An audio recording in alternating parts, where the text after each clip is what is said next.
بعد گئے سعودی عرب نے یمن میں بمباری کی ہے۔ اب خطے میں دوسری جنگ چھڑنے کی سزا پاکستان سمیت تمام جنوبی ایشیا کے لوگوں کو بھی ملے گی۔ امریکی صدر کی پالیسی نے جو ہے نا مشرقی وسطی اور جنوبی ایشیا کے امن و استحکام کو برباد کر دیا ہے۔ ایرانی وزیر خارجہ عباس اراغچی نے کہا ہے کہ امریکہ کے ناجائز مطالبات کے آگے جھکیں گے، نہ ہی دھمکیوں کی زبان برداشت کریں گے۔ حکومت نے عوام دشمنی میں تمام حدیں پار کر لی ہیں۔ آئے روز پیٹرولیم مصنوعات کی قیمتوں میں طوفانی اضافے ہو رہے ہیں۔ 6 دن میں حکومت نے پیٹرولیم مصنوعات کی قیمتوں میں 60 روپے اضافہ کر دیا ہے۔ یہ صرف اپنے لیے سوچتے ہیں، وہ چاہے مسلم لیگ نون ہو یا پیپلز پارٹی ہو، ان دونوں کا مشن ایک ہی ہے، کھاؤ پیو اور جان بناؤ اور پھر بھاگ جاؤ۔ السلام علیکم، وائس آف پبلک کے ساتھ میں ہوں سید اسمت شاہ۔ ناظرین، سب سے پہلے عالمی منظرنامے پہ نظر ڈالتے ہیں اور عالمی نوعیت کے جو نئی ڈیولپمنٹ ہوئی ہے، جو نئی خبریں سامنے آئی ہیں، وہ آپ لوگوں کے ساتھ شامل کریں گے۔ مگر ان خبروں سے پہلے ہمارے اس چینل کو سبسکرائب کریں اور اگر کوئی ویڈیو پسند آتی ہے تو لائک اور شیئر ضرور کیا کریں۔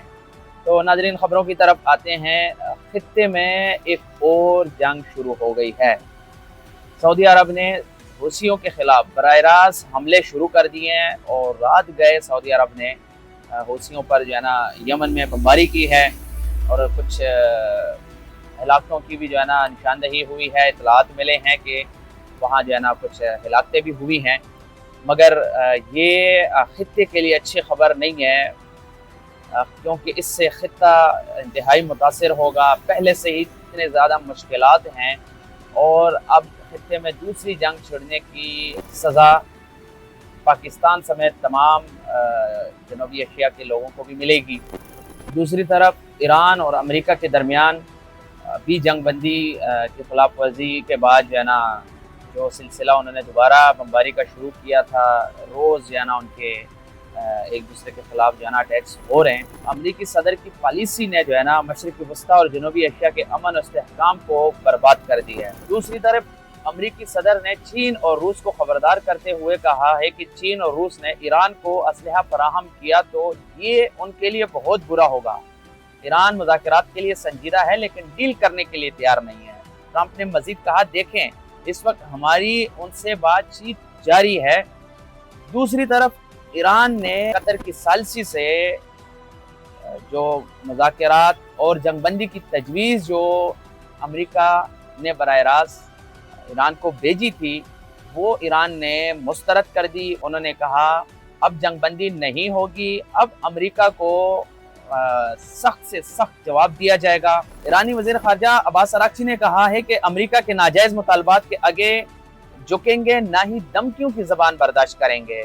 ساتھ ہی پاسداران انقلاب نے اعلان کیا ہے کہ ہر ایرانی شہری کی شہادت کے بدلے ایک امریکی فوجی ماریں گے اور ایک ایرانی فوجی کی شہادت کے بدلے 10 امریکی فوجیوں کو ماریں گے۔ تو یہ بہت بڑا اعلان کیا انہوں نے کہ اب کوئی مذاکرات نہیں ہوں گے، اب کوئی جنگ بندی نہیں ہوگی، اب براہ راست جنگ ہے، جب تک جان ہے لڑتے رہیں گے۔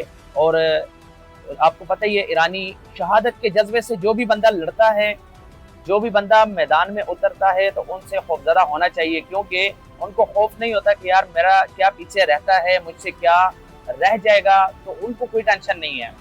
تو اب ایران نے صحیح معنوں میں جو ہے نا اس جنگی معاملات میں جو ہے نا اب وہ گھس چکے ہیں۔ اب وہ کہہ رہے ہیں کہ جب تک ہمیں مقاصد نہیں ملیں گے تب تک یہ جنگ جاری رہے گی اور ہم پیچھے نہیں ہٹیں گے۔ دوسری طرف ناظرین، آپ نے دیکھا امریکی صدر امریکہ نے سعودی عرب کے ساتھ بھی بڑا ہاتھ کر دیا ہے۔ پہلے ان کے ساتھ جوہری معاہدہ کیا، ابراہیم کارڈ سے اس معاہدے کو مشروط کر دیا ہے۔ اگر سعودی عرب ابراہیم کارڈ میں شامل ہوتا ہے تو جوہری معاہدہ ہوگا، ورنہ نہیں ہوگا۔ امریکی صدر نے بڑا یو ٹرن لے لی ہے۔ امریکی صدر نے کہا کہ سعودی عرب اگر اس معاہدے کو لے کے چلنا چاہتا ہے تو اس کو ابراہیم کارڈ کو جو ہے نا تسلیم کرنا پڑے گا اور اس میں شامل ہونا پڑے گا۔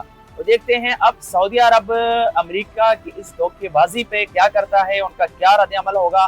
ابھی تک ان کی جانب سے جو ہے نا کوئی رد عمل آیا نہیں ہے، تو دیکھتے ہیں جیسے کوئی رد عمل آتا ہے پتہ لگے گا کہ سعودی عرب اب امریکہ کے ساتھ اپنے معاملات مزید آگے بڑھائے گا یا پھر ان سے پیچھے ہٹے گا۔ اور اس کے ساتھ ٹرمپ جو ہے نا امریکی صدر، وہ صرف اپنے ملک اور اپنے لیے سوچ رہا ہے، اس کے کسی ملک کے مفاد کے ساتھ کوئی لنک نہیں ہے۔ آج کل آپ دیکھ رہے ہیں پاکستان مذاکرات میں جو ہے نا اتنا کردار نہیں ادا کر رہا، تھوڑا سا بیک فٹ پہ پاکستان گیا ہوا ہے، جس کی وجہ سے آپ نے دیکھا ہوگا پچھلے ایک ہفتے سے امریکی صدر نہ تو ہمارے فیلڈ مارشل کی تعریف کر رہے ہیں اور نہ ہی وزیر اعظم کی تعریف کر رہے ہیں۔ اس لیے نہیں کر رہے کہ اب وہ کوئی کردار نہیں ادا کر رہے۔ جب وہ استعمال ہو رہے تھے تو روز جو ہے نا فیلڈ مارشل کی تعریف ہوتی تھی، روز وزیر اعظم شہباز شریف کی تعریف ہوتی تھی، لیکن اب نہیں ہو رہی۔ اب نہ ہونے کا مطلب آپ سمجھ گئے کہ کیوں نہیں ہو رہی۔ ساتھ پاکستان سمیت 60 شراکت دار ممالک پہ ڈونلڈ ٹرمپ نے جو ہے نا ٹیرف عائد کر دیا ہے، تو اب ہمارے ثالثی کے بدلے یا ہمارے نیکیوں کے بدلے امریکی صدر نے یہ صلہ دیا ہے کہ اب ہمارے اوپر 12.5% ٹیرف لگا دیا ہے۔ تو یہ امریکی صدر کے اقدامات ہیں۔ پاکستان کو بھی سوچنا چاہیے، پاکستانی موجودہ قیادت کو بھی سوچنا چاہیے کہ ہمیں کس کے لیے کیا کام کرنا چاہیے اور کیا نہیں کرنا چاہیے۔ اپنے ملک کے مفاد کو سب سے پہلے رکھنا چاہیے۔ ملک کے مفاد سے بڑھ کر کچھ بھی نہیں ہے۔ ملک ہے تو ہم ہیں، ملک نہیں ہے تو کچھ بھی نہیں ہے۔ ناظرین، حکومت نے عوام دشمنی میں تمام حدیں پار کر لی ہیں۔ آئے روز پیٹرولیم مصنوعات کی قیمتوں میں طوفانی اضافے ہو رہے ہیں۔ عوام خواب خرگوش کے مزے لینے میں مصروف ہیں، ان کو فرصت ہی نہیں ہے، ان بیچاروں کو پتہ ہی نہیں ہے کہ ہم نے کرنا کیا ہے۔ ان کے گھروں کے معاملات، گھروں میں فاقے چل رہے ہیں، گھر کے برتن بیچ کے اپنے بجلی کے بل جو ہے نا وہ ادا کر رہے ہیں۔ تو وہ حکومت کے خلاف یا حکومت کے پالیسیوں کے خلاف وہ کیسے بات کر سکتے ہیں؟ تو حکومت نے ان کو ایسے جھنجھوڑ کے رکھ دیا ہے۔ صرف 6 دن میں حکومت نے پیٹرولیم مصنوعات کی قیمتوں میں 60 روپے اضافہ کر دیا ہے۔ موجودہ حکومت سے یہ معاملات چلنے والے نہیں ہیں۔ پاکستان نے سعودی عرب سے 6.7 ارب ڈالر کا ادھار تیل بھی مانگ لیا ہے۔ کل آپ کو بتایا تھا پاکستان نے امریکہ سے بھی 10 ارب ڈالر کا قرضہ مانگا ہے۔ تو کب تک یہ تو بتائیں شہباز شریف صاحب، کب تک قرضوں پہ چلیں گے؟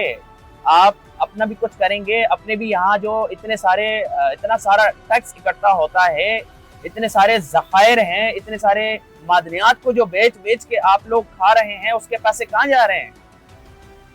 عوام کو کیوں لاوارث چھوڑ دیا گیا ہے؟ عوام کو کیوں بے یار و مددگار چھوڑا گیا ہے؟ عمران خان کی حکومت میں 1 روپے پیٹرول مہنگا ہونے پر حکومت کو آڑے ہاتھوں لینے والے صحافی آج کل پتہ نہیں ان کے ضمیر مر چکے ہیں۔ وہ ایسے خاموش ہے جیسے ان کو سانپ سونگھ گیا ہو۔ ایک لونڈا لپاڑا صحافی صاحب بھی ہیں جو کہ عمران خان کے وقت میں ٹویٹ کیا کرتے تھے کہ جب 1 روپے پیٹرول مہنگا ہوتا تھا تو اس وقت ان کا ٹویٹ آتا تھا کہ ہر پیٹرول پمپ پہ بورڈ لگایا جائے کہ گھبرانا نہیں۔ تو میں انہیں اب کہتا ہوں کہ لونڈا لپاڑا صحافی صاحب، آپ کہاں ہیں؟ اب آپ کا ضمیر مر چکا ہے، آپ کی غیرت مر چکی ہے۔ اب تو ایک ہفتے میں 60 روپے پیٹرولیم مصنوعات کی قیمتوں میں اضافہ ہو رہا ہے۔